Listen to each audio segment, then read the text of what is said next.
Hi friends, എല്ലാവർക്കും സുഖം തന്നെയല്ലേ? അപ്പോൾ ഞാനിന്നൊരു പുതിയ വീഡിയോയുമായി വന്നിട്ടുണ്ട് കേട്ടോ. ഞാൻ നോക്കിയപ്പോൾ എല്ലാവരും ക്രിസ്മസ് ആഘോഷത്തിൻ്റെ തിരക്കിലാണ്.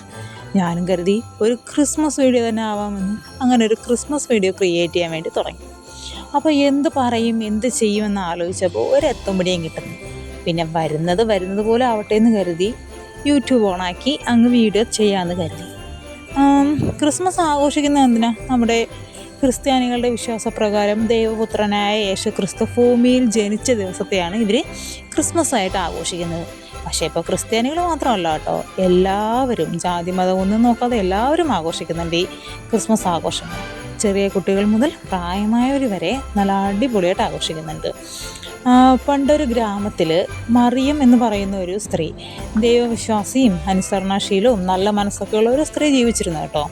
ഈ സ്ത്രീയെ ഗബ്രിയേൽ എന്ന് പറയുന്ന ഒരു ദൈവവൈദികൻ എന്ന് പറയാം, ദൈവദൂതൻ, അതായിരിക്കും കുറച്ചും കൂടി കറക്റ്റ്. ദൈവദൂതൻ കാണാനായിട്ട് വന്നപ്പോൾ പറഞ്ഞു, ഒരു 2-3 ദിവസത്തിനുള്ളിൽ നീ ഒരു കുഞ്ഞിനെ ഗർഭം ധരിക്കുന്നുണ്ട് എന്നൊരു ഷോക്കും കൊടുത്തിട്ട് ഈ ദൈവദൂതത്തെ വഴിക്ക് പോയി കേട്ടോ. പക്ഷെ അവിടെ സംഭവിച്ചത് എന്താണെന്നറിയോ? 2-3 ദിവസം കൂടി കഴിഞ്ഞാൽ ഒരു കല്യാണ നിശ്ചയം നടക്കാൻ തീരുമാനിച്ചിരിക്കുകയായിരുന്നു നമ്മുടെ ഈ മറിയത്തിന് വേണ്ടി. ഈ മറിയൻ ആകെ ഷോക്കിലായി. കാരണം എന്താ? ദൈവദൂതൻ വന്നിട്ട് ഒരു കുഞ്ഞിനെ ഗർഭം ധരിക്കുമെന്ന് പറഞ്ഞിട്ട് പോയി, കല്യാണ നിശ്ചയം ആയിട്ടേ ഉള്ളൂ. അങ്ങനെയുള്ള ഒരാളോട് വന്നിട്ടാണ് ദൈവദൂതൻ ഇങ്ങനെ പറഞ്ഞിട്ട് പോയത്. ഒന്നും നോക്കിയില്ല, നിശ്ചയം ഉറപ്പിച്ച ആളോട് ഈ വിവരം അങ്ങ് പറഞ്ഞു.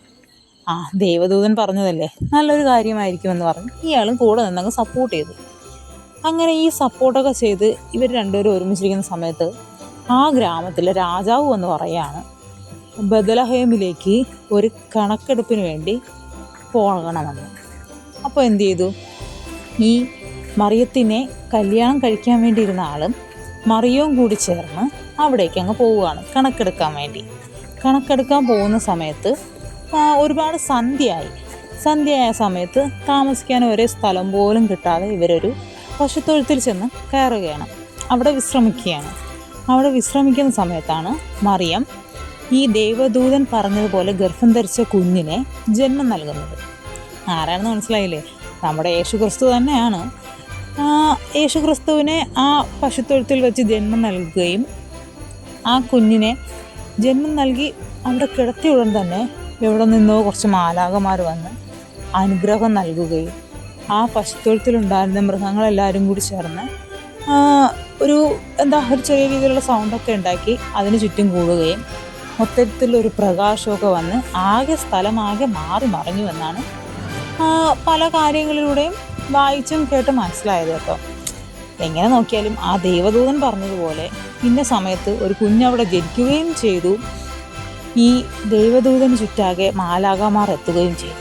അപ്പോൾ ഇവരും ഉറപ്പിച്ചു അതൊരു ദൈവ സാന്നിധ്യമുള്ള ഒരു കുഞ്ഞാണ്. അങ്ങനെയാണ് നമ്മുടെ യേശുക്രിസ്തു ജനിച്ചതെന്നാണ് പറയുന്നത്. ശരിക്കും ഇതൊക്കെയാണ് ഒരു കഥയായിട്ട് ഞാൻ കേട്ടിട്ടുള്ളത്. ഇതിൽ എന്തെങ്കിലും തെറ്റുണ്ടെങ്കിൽ നിങ്ങളൊന്ന് ക്ഷമിക്കുക. ശരിയായിട്ടുള്ള കാര്യം കമൻറ്റിലൂടെ അറിയിക്കുക, എന്നെ സപ്പോർട്ട് ചെയ്യുക.